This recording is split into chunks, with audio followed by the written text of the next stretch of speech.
talking about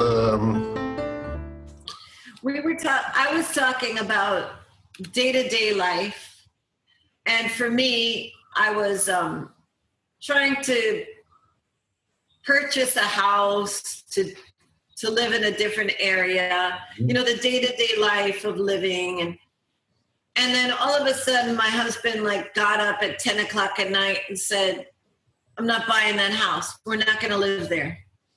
And just how for a day or two I was talking about how I got caught up in wanting to then control the situation, manipulate the situation.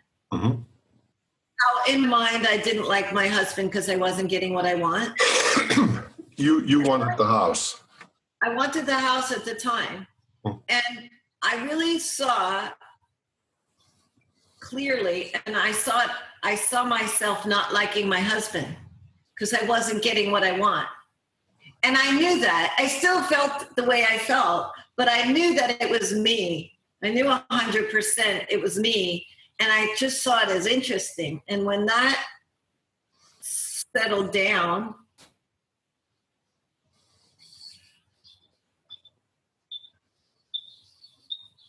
it settled down. So that day, and then I liked him again, and it was fine that I wasn't getting what I want. And as it settled down more and more, I realized there was in life of worldly things and having stuff, Mm-hmm. there was actually a better way to do what it was I wanted to do. Mm-hmm. In terms of buying houses and all that.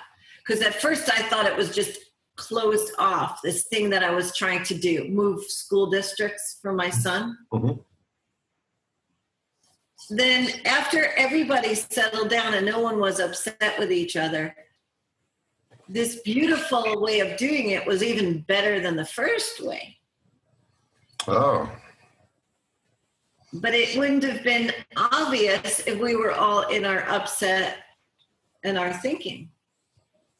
So within that worldly situation, so there's that, there's how you have form, and you get really attached to the form looking a certain way, and you can't see that there's other ways to do the form. But then even one step further, the form doesn't make you happy or unhappy. And then even one step further, it doesn't even matter if you get caught up in thinking the form is supposed to be a certain way, because that's all part of just being human. And instead of, I'd say 1 or 1.5 years into understanding the principles, I thought also that not only I started understanding this idea about the principles, but I also thought that I wasn't supposed to be happy and unhappy. I thought I should not be attached. I should never feel that. So we had this beautiful conversation about, for a little while you get attached and you think that the form is going to make you happy, or you think not getting the form is making you unhappy. So there's these different levels. There's one level of where you are in the world and you want to create form. Mm-hmm. And you think this form, and you don't even realize there's other forms that give you that same beautiful feeling or that accomplish what you want. And then there's one more level of it where it's not the form anyway that's giving you the beautiful feeling. No. And then when you know that and you see that you got all upset about the form and creating it the way you thought it was supposed to go, and you thought that form was making you happy or unhappy, and then that's even okay.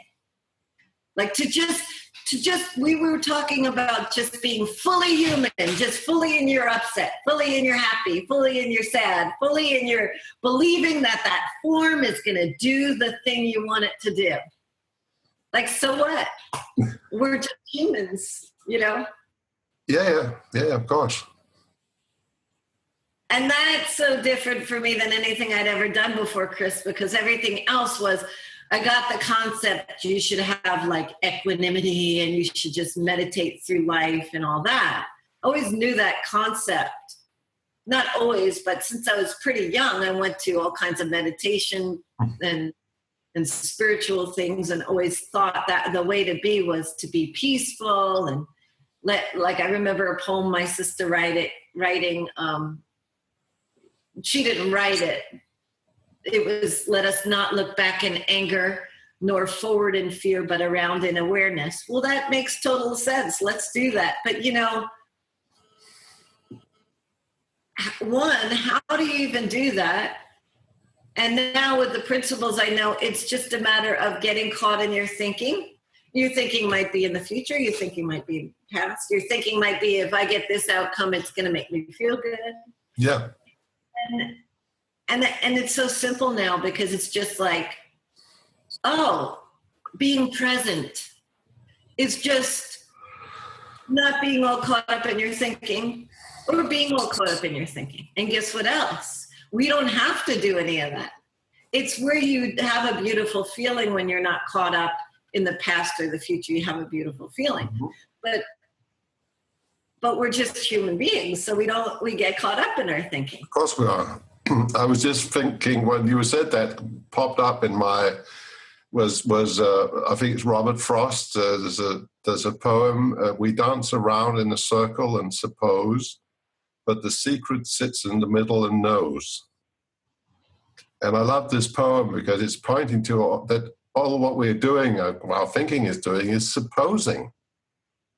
It's kind of like a game or a pretense. So we get into, I for me, it's like a tunnel or like a train. I get into some kind of line of thought, and I seem to be stuck with that line of thought. And something in me supposes that when I reach this imaginary destination or whatever, or buy this flat screen television, I'm going to be happy, Then it's going to feel good, And then it's only shit television. It's kind of, God, guess what? And then maybe if I look at the older me, I would maybe try to find something else to hook on to. Yeah? And that's a never-ending story about commercialism and whatever. There's a lot of people happy that I've used my money there, but I'm not. It's not making me happy. It's just dancing around in the circle. Yeah. It's not looking at the center. It's not looking at what's really real. So, and it's a very classical thing. So we get caught up in whatever, our humanness, our behavior cycles, our habits, and whatever we call this phenomena. And I had this. My granddaughter, it's the first time I've had a granddaughter already. It's totally new for me. And I sat there, I got to hold her, and my mind went blank. And I just had this wonderful feeling, like my heart melting. And, and I couldn't, before that I had this, how's it going to be? What kind of experience is this going to be? How is my son is living far from here, and how is he going to take it? And how's my stepdaughter, not stepdaughter, daughter-in-law going to take it? And all these kind of questions and thinking and, blah, blah, just faded away because it's the real thing. Or, what I mean? Oh, yeah. I do.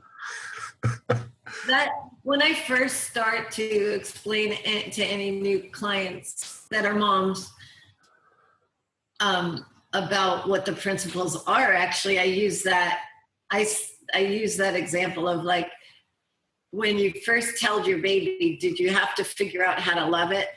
Like, you didn't strategize that, okay, I'll do this, that. You might have had a lot of thinking about, I remember having a lot of thinking about the different stuff I needed, which, by the way, I didn't need the stuff that I thought I needed before I had the baby.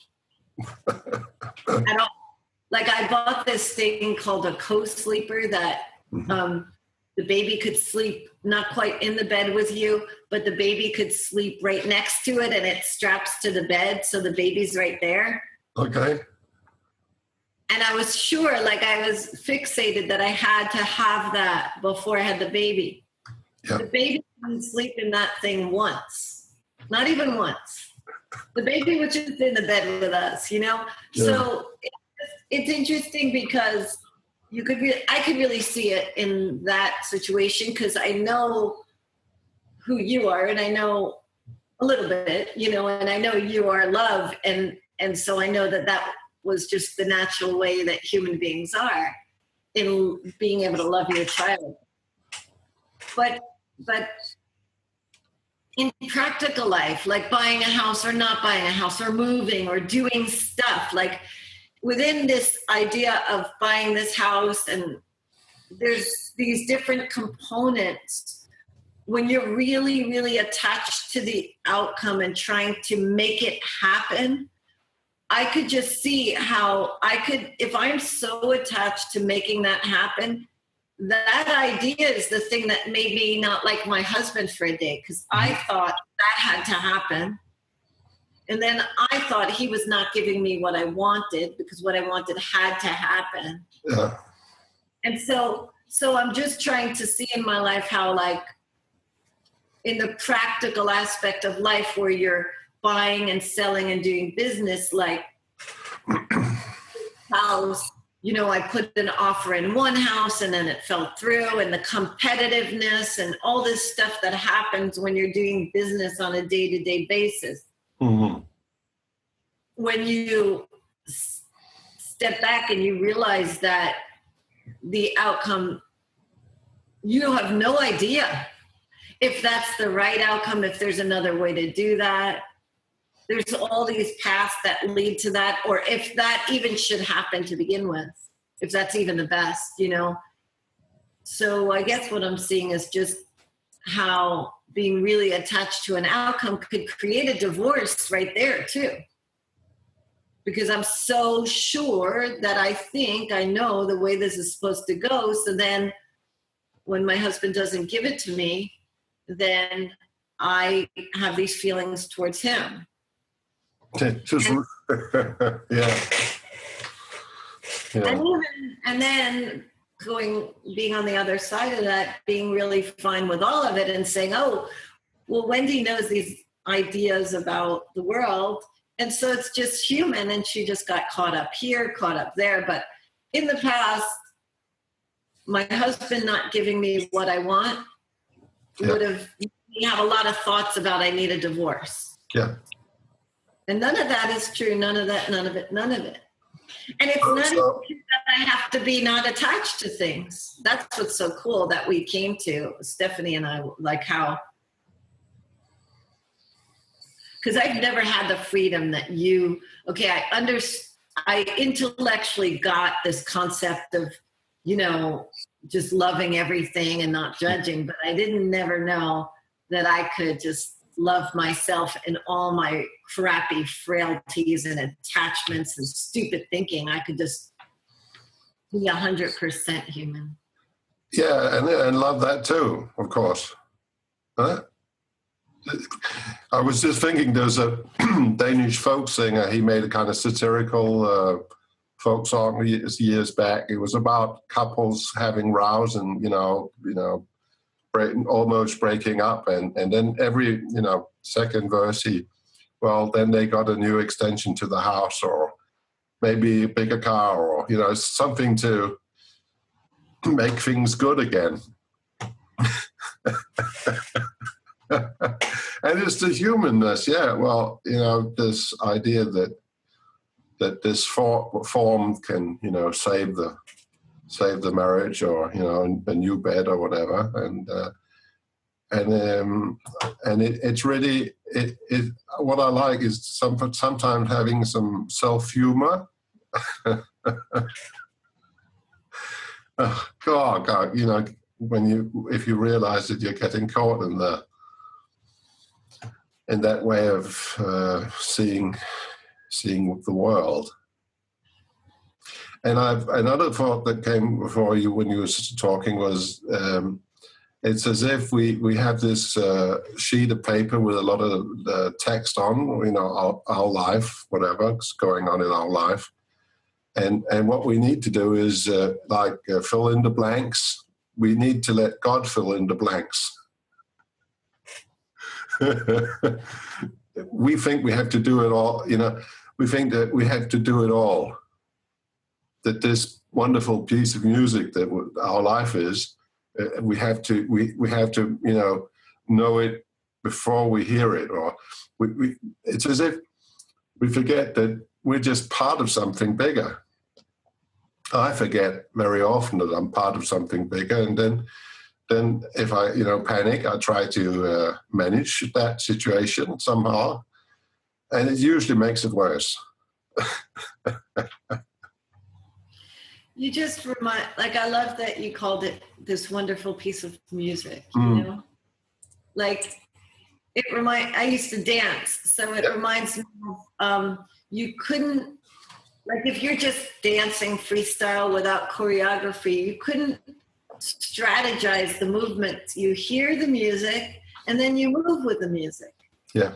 Where we're constantly trying, with this whole house hunting thing, each house I was constantly trying to fit it. And today, after that conversation, I'm more seeing that I don't have to do it the way I used to do it. I could just move with the music. Yeah. So I love the music thing, because what a nice way to live, to just move with the music of what happens. When I try to strategize, I don't realize what in the music is going to come next. If I was trying to do a dance to the music, I didn't know that he was going to go in a different direction with the music, and I wouldn't even hear the music because I'd be busy with my own ideas. And that's a really nice, it's nice. I wish that I can convey this better to my 21-year-old, because being 21 and thinking that you have to figure out all the music, you take all the music out of the music. Of course, but it's pretty typical, isn't it? I'm just thinking of some quote somewhere that, when you're young, you seem to know everything, and when you get older, you seem to know that you know nothing.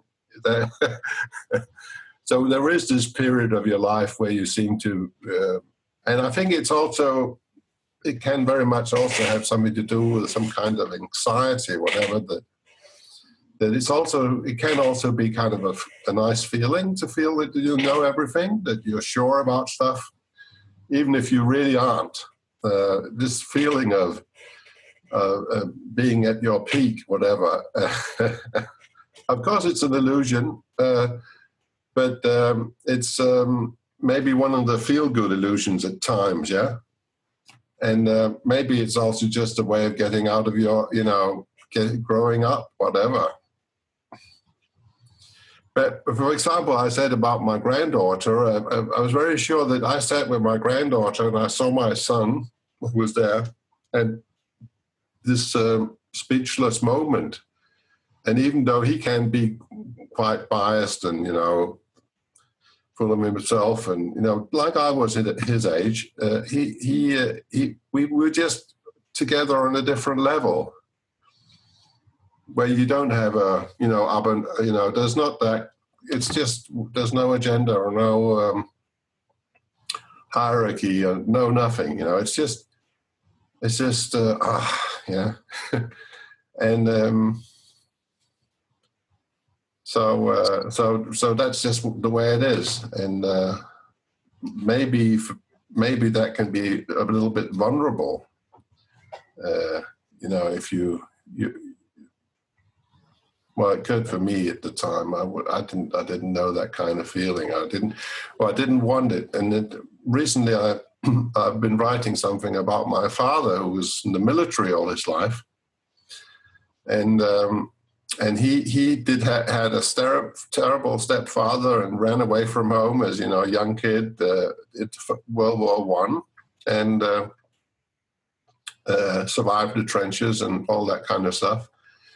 And when he was alive, we often had these conflicts because I was, I felt that I got a lot of schooling and, university and whatever. And I felt that he was just, backwards and conservative. And now I realize how much he loved me. And I also realized how much I loved him. And I started remembering the good stuff. I started remembering, holding his hand. Very simple human togetherness. And just realized that all the other stuff, all the, whatever, that was just, nothing. It's just, made up conflict. I was going to say in terms of practical, like I love the practical aspect in that. You're reminding me of when, I might have told you this story, but my son Tristan, the 21-year-old, had a day right before this last beginning of this semester at college. Mm-hmm. He came and visited, and I had just purchased a new car for myself so I could give him my car. Mm-hmm. And he came home and he was on the phone, and we were about to have lunch, and he finds out that he has 6 roommates and there was 3 parking spots, and it's in Los Angeles, so it's very hard to park. Yeah. Finds out that he lost his spot because he wasn't in the right place in my mind at the right time. Like for me, if I'm going to have 6 roommates, you better believe I'm going to be the first one there to make sure that I get what I need, right? That's just the way I do. I would have done it. Yeah. So when he tells me he lost his spot, I already have a pretty good understanding of the principles, but I just got really caught up in the moment that that's a really bad thing and he needs to fix it. And I got really upset with him. And I remember we're just standing there back and forth, and he says to me, because, my kids know that I teach the principles, and he looks at me and he's like, if you're trying to make me feel bad, you're doing it. And so when he said that, of course, I love him dearly, and I don't really want him to feel bad. I really don't want him to make dumb mistakes, but I don't want him to feel bad. So what I did at the time was I just shut up. Even though inside, Chris, I was still thinking, oh my God, I can't believe he lost his spot. How is he going to park? He's got to fix this, blah, blah, blah, blah. But I'm saying it mellow, but I wasn't feeling mellow. I was really upset with him.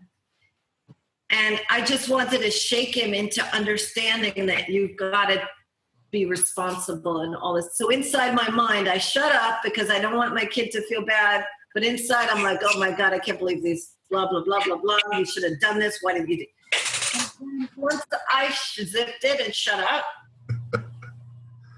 all that thinking that I had of him just settled totally down and left space for this beautiful wisdom, this beautiful love that you feel with your granddaughter. Because this was one of my very big miracle feeling times. That I didn't do it, but all of a sudden, all I had was love. And I looked at that kid and I'm like, oh my gosh, of course you'll take care of this. There's nothing to fix here. It went from just totally crazy human being wanting to tell him he's wrong, crazy mom wanting to fix the situation, to this beautiful feeling of love. Because I settled down. And that's what was always there. And then I went and had the most beautiful, loving lunch with him. Yeah. And I looked at him and I'm like, oh, you'll know what to do. I didn't need to know what he was going to do. The spot, nothing. And when I look back on that day, it just was such a miracle that I didn't do anything to strategize to try to get myself not to feel that way, because I shouldn't be getting caught up in that, I would think, but I didn't do anything. I just got quiet. And then the miracle, the God, the love that was already there was there. Once the other part, it's like I was telling one of my clients the other day, it's like, you know how you have a car and you have a gas engine and you have an electric engine, like I have a Prius right now. Yeah. Well, one of the engines has to shut off for the other engine to come on. So it was almost like, it was so, in that example of my life, it was like that engine shut completely off, and then that other engine was just the knowingness, the love, the feeling of what we want to begin with. The whole reason I wanted him not to lose his spot was to just so he didn't suffer. And here I was trying to make him feel bad so he'd never have to feel bad again. Like, so the strategy of the thinking is never the best strategy, because in that thinking, I was thinking, make the kid feel bad so that he doesn't have to feel bad anymore. Of course, innocently. I didn't know I was doing that, but that was like such a miracle for me, because it was like, it was dark, the light was off, and all of a sudden the light was on, and I did nothing to make it go on. That love, I mean, I just had so much love in that moment. And that's, I guess, our humanness. We go in, we go out. It still does. This is a while ago, about a year ago, and it still blows me away that it just happened like that. It's so beautiful. And it doesn't really need explaining. It must have been fun to watch. Yeah, maybe. I did change in color in your face, whatever happened. And it's really also, it's very, very, what I feel is a great love story, because really by doing that, you let him be him and you be you. Yeah. And I think giving space to each other is the ultimate. Really, really showing, I really trust that you have this innate capacity of knowing what to do. Yeah, it was all of a sudden, it was so clear to me that nothing needed to be fixed. No. I mean, it happens in different ways. Like with my other son, there was a time I made him go to this practice, and he's in the car just freaking out. And I was pretty clear that we're going to the practice no matter how much he has thinking about it and freaking out. Mm-hmm. And I still had my doubts that he might dislike it. Well, he went to the practice, and I was thinking, I wonder what I'm going to get back. Am I going to get a kid that's all mad at me and complaining? I just didn't know. Then it showed to me, he came back in this great mood. The practice went terrible, but he came back in this great mood. And I got to see, it was just thought, and he sees it was just thought, and I see it was just thought.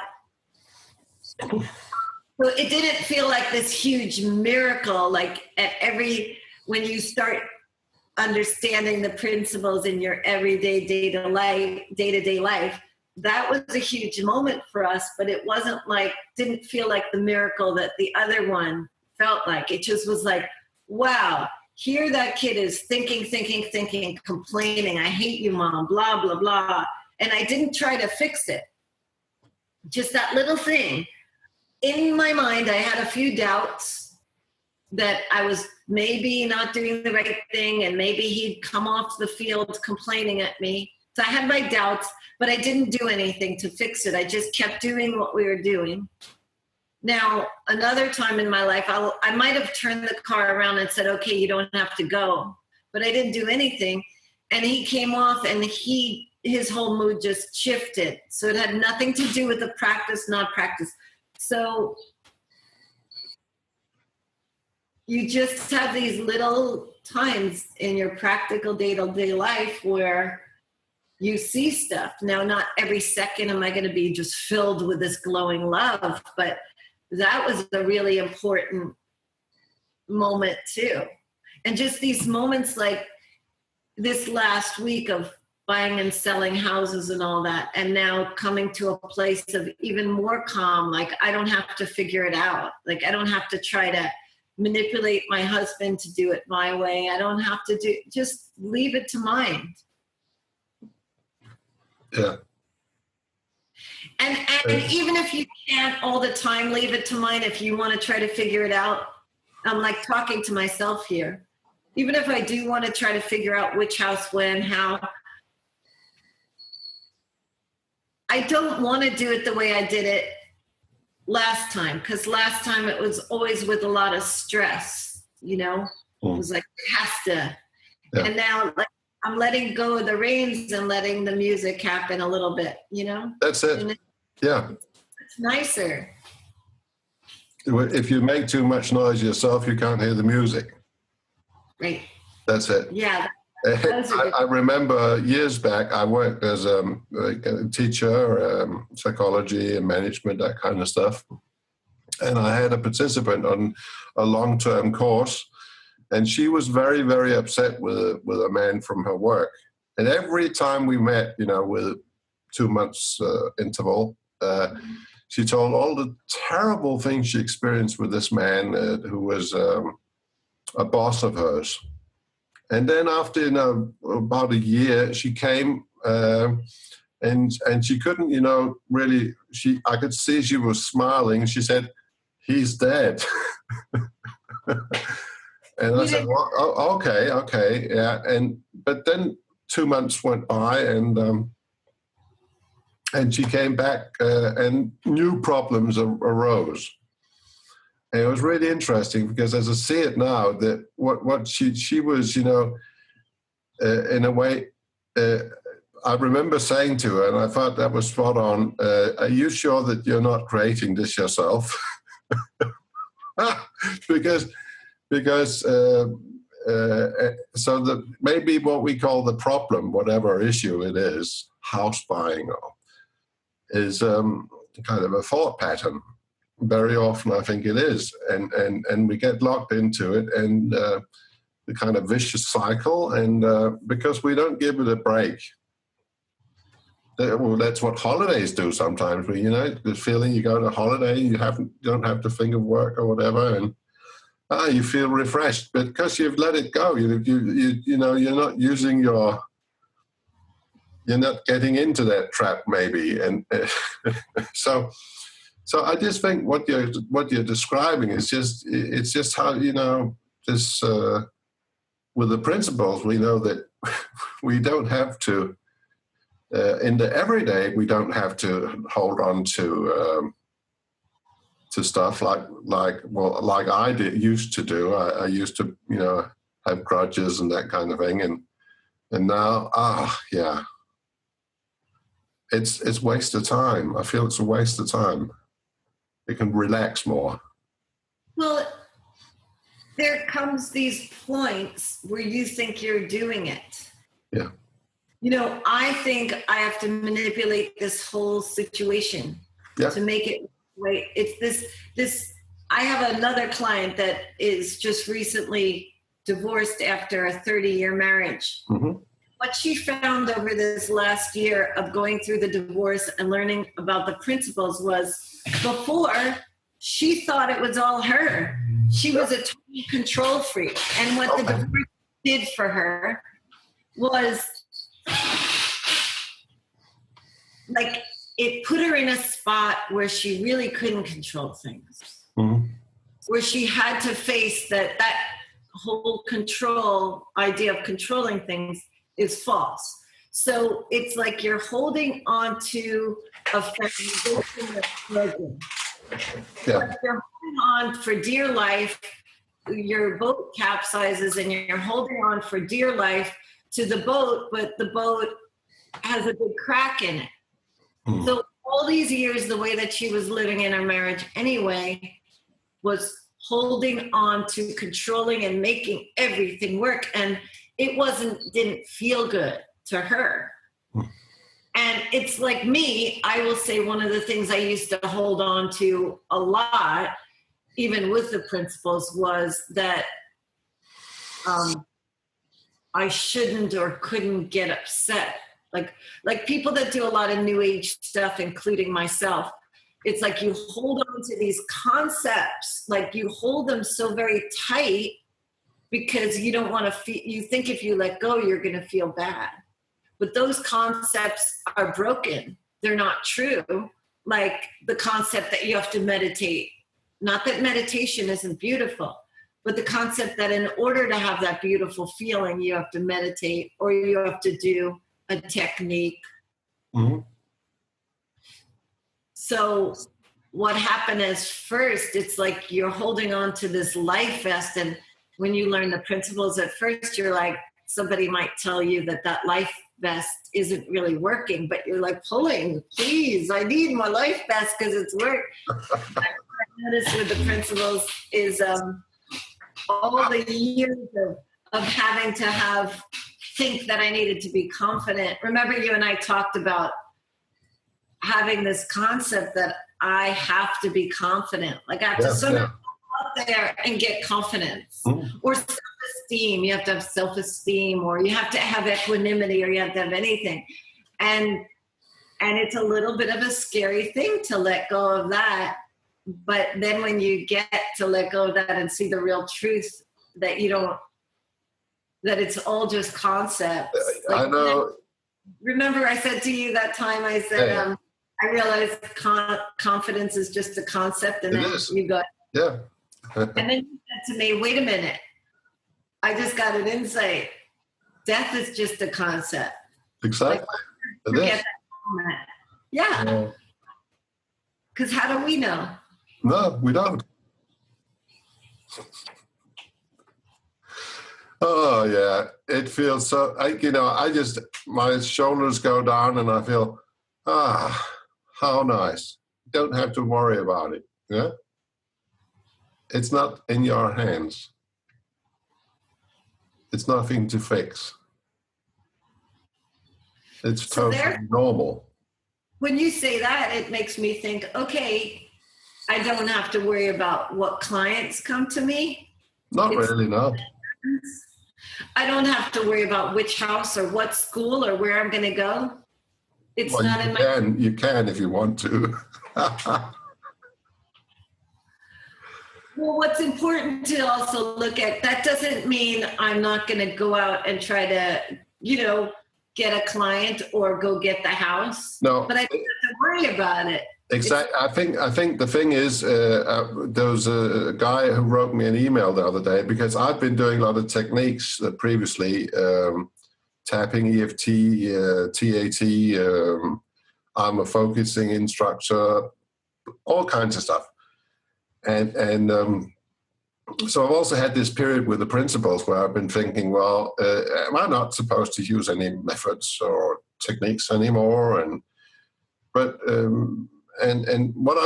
where I am right now, I got this feeling that, if people are in the middle of an anxiety attack, why not use a technique, So whatever helps you in a situation, because when you're relaxed afterward, you get the anxiety level goes down, then the principles are helping you, yeah?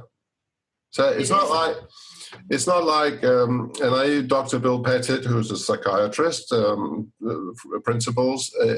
It's not that he doesn't give some of his clients medicine. He said, well, if it can calm them down enough till we can have a conversation, then that's fine. And then we just might not need the medication, in the long run. So it's not like either or.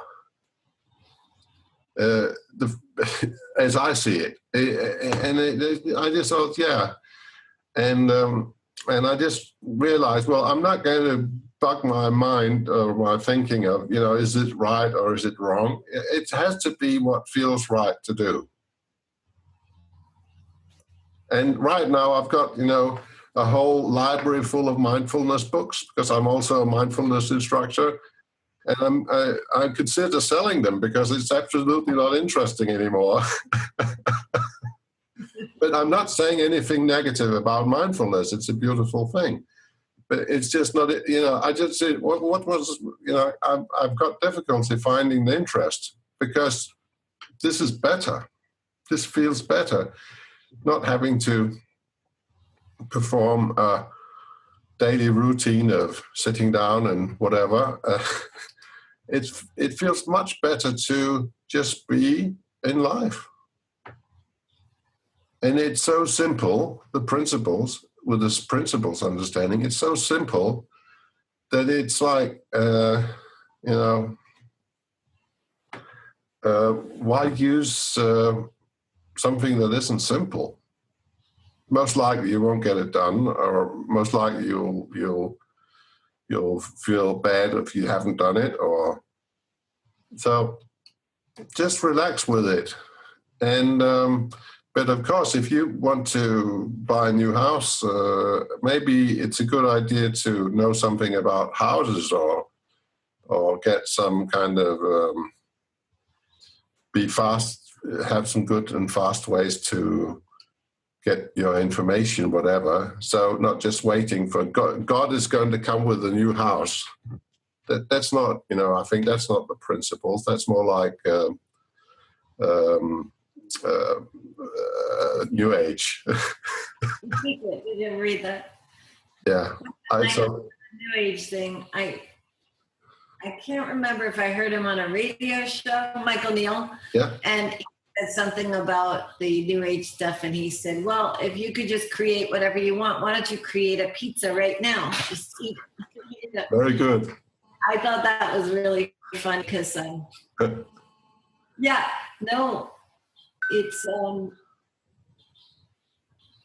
it's just that you're not in control of making everything happen. So you actually could sit back and not have to work so hard thinking about what you're going to make happen. But I remember the first time Dick and Benninger said to me, I said to him, well, I want to do some more work with you. How will I call you? How will I know? And he said, you'll just pick up the phone and you'll call me. It'll come to you to pick up the phone and you'll do it. And that was, I remember thinking, wow, okay, I wish I had that much faith. But I didn't understand that yet. I started understanding that really is how it works. You just do decide to pick up the phone and make an appointment to see a house. Yeah. You don't have to sit around thinking about how are we going to make this phone call. Just like you don't, like in business, there's business, and then there's you and your grandbaby, this natural love. Well, more and more life could be lived from that natural love, or the way I consider it is that's what mind is. That feeling is what mind is. Mm-hmm. And I don't know why oftentimes I feel, and a lot of people feel compelled by the bad feeling. We think that's more real than the beautiful feeling.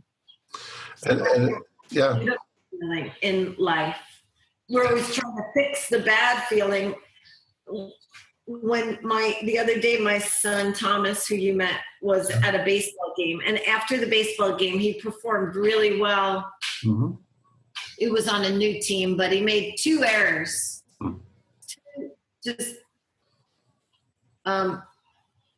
things that he could have gotten. Yeah. And after the game, he sat in the car and his mind really wanted to go over those errors so that he didn't make them again. Mm-hmm. And both myself and my husband were clear enough in the moment to say, there's no answers there. None. You don't, it's compelling, and you feel as human beings like you want to go there to make it never happen again. but the answers are really not there at all ever. You don't even have to go there. And that's becoming more and more clear to me all the time.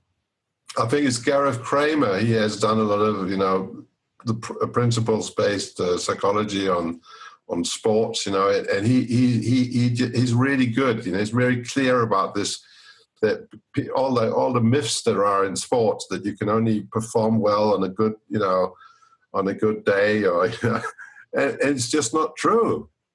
Sometimes you perform well, and sometimes you don't. Yeah. So maybe your son has heard of him, because that's. I met him. We spent a couple hours with him, and Right. We were back. It must have been great. So it's just so simple, and because we have this, like Michael Neal says, it seemed like a good idea at the time. We make up these scenarios, and we make up some rules about whatever happens, and then we kind of try to connect the dots, and we get it wrong.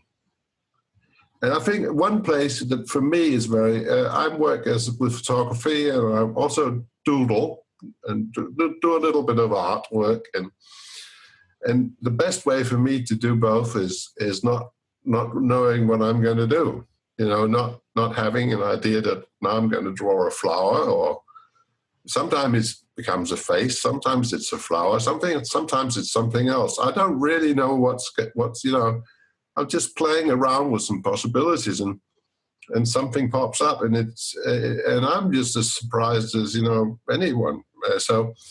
And that's when I do it that way, I just totally relax, because there's no expectation or no agenda, and I think that's really where art or being creative in artistic field also very much points to what the principles are saying. This what they in the old days referred to at the gods whispering in your ear, or whatever, that something comes through, and just reminds you that you're just a vessel, or a place where, like a house. It's not the house. That creates a house. It's what happens in the house. Home is where you have something is happening in there. Something is filling the space, laughter, talk, food, whatever. It's not the concrete. So we have this idea that form, like concrete, steel, that must be nice. It isn't really. It's just space.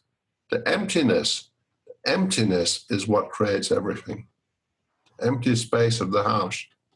So it's not a thing. That's how I see it. Yeah, for a minute, I think at times I've gotten caught up in needing to know which house or how it's going to look. And really, I see my child that's 21, he wants to know what career he's going to have and what path he should do. And so that's all comes back to you and the music. It's like, if you're so busy and you have your own music playing in your head, you're not available to see whatever music is out there. Same thing with sports. If you're so busy in your head about the last moment when someone throws a ball at you, then you're not even available to see what's here right now. Exactly. And one of the things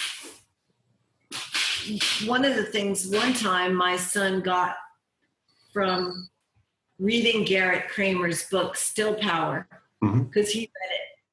And one time he was the pitcher, the bowler, like in bowler in cricket.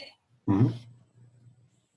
His coach yelled at him and said, "Focus." And he said, and we sent this to Garrett Kramer. The coach says, "Focus." And as soon as he heard the coach say that, he realized, don't focus. Yeah.